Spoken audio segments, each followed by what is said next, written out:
හිටියේ නෑනේ. එළියේ නැත්තම් මොකද මට ජීවිලෝකේ යන්න උනා. ඈ. අයියා උඹට දිවි ලෝකෙට උඹ ගැලපෙන්නේ නැහැ කියලා දෙයියන් තේරෙන්නේ වැඩි ඈ. ඒක අල්ලලා කකුල් දෙක අල්ලලා පොළවට මම අතහැරලා තියෙන්නේ. ඒකනේ ඔළුව බැලගෙන ඉන්නේ.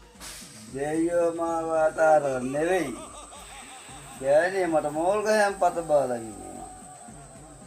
ඒක ඇත්ත වෙන්න ඇති අයියා. ඔය ගෑනුන්ගේ හැටිනේ අයියා.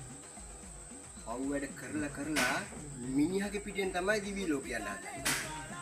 මිනිහා දිවි ලෝකේ යනකොට ගෑණි කෙනෙක්. හරි වැඩි හරි. මාලේ ජීවිලෝකේ ගියාට මං ගිහින් තියෙන්නේ හීනෙන්නේ මම. අයියා හීනෙන් දිවි ලෝකේ ගියා ගෑණි මොකට ඔබට ගහන්නේ? මාලේ මං හීනෙන් ජීවිලෝකයට අඩිය තියෙන කුතුම පහන් වඩක් තිබ්බා. ඉතින් වා නිකම් පහන් නෙමෙයි. ආවුස්ත බලන පහන්. දැල්ල හොතර තියනවා නම් ආවිස ගයි. දැල්ල අඩුවෙන් තන ආවිස කොටයි. මට පහන පත්තු කෙනෙක් තුනා. පත්තු කළා විතරයි පහන දැල්ල අඩු වුණානේ. වැඩේට හරියේ නැහැ. ළඟම තිබ්බ හොඳ දැල්න පහනක් ඒකෙන් තෙල් ගන්නම් මේකට ඔබනවා. මේකෙන් තෙල් ගන්නවා ඒකට ඔබනවා. එකපාරම පටෝරෙන් ගාලා වදිනවා. 100 මන් දන්නේ ස්පිතාලේ.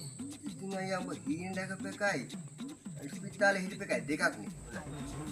මල්ලි අර පහනේ තෙල් අරගෙන මම පහන් දානවා කියලා තියෙන්නේ හීනින්. පරික්කමට ඇඟිල්ල දාලා ගෑනි කටේ ඔබ තින්නේ මම උටයි මේ දැකගෙන. අයියන්ඩි ඊට පස්සේ ඔබ හීන දැක්කට කමක් නැහැ. මේ ඇඟිල්ල පරිස්සම් කරගන්න.